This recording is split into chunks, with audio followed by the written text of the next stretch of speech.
Let's do the equivalent of what we did with the HTTP module, but with Express instead. We first need to import Express, and to create a server with Express, we just invoke the imported Express variable as a function.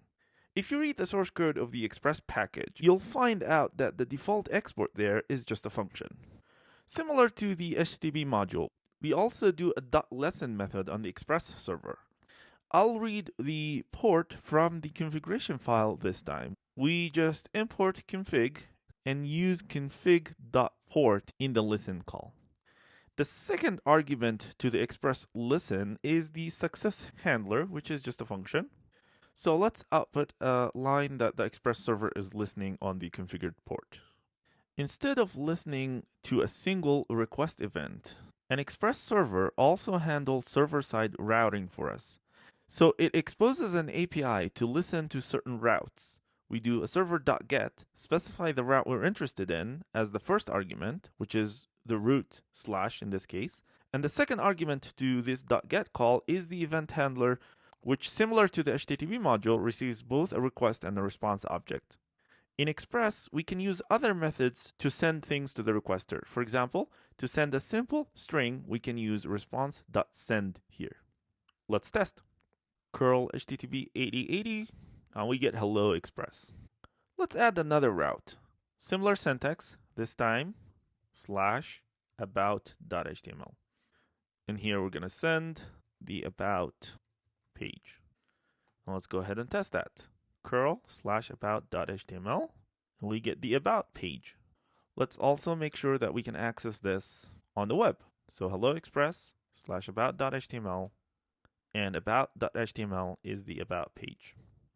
A web server, however, does not return simple strings like these. It returns the content of a file, like HTML or JS. So let's create a very simple about.html file in here.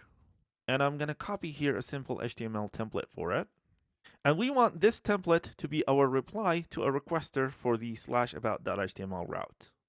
We can simply use the fs core module.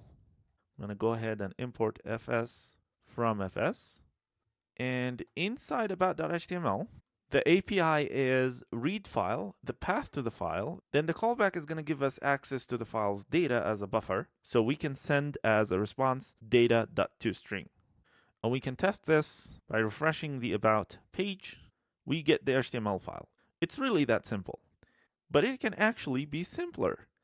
Express has a static middleware that we can use to automatically serve static assets like this about.html file. All we need to do is this magic line.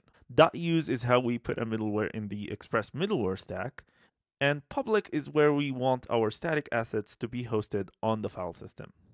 With this line, we don't need to handle the route for /about.html or even use the fs module. We just need to move about.html to under public. And Express will take care of serving its content to a requester.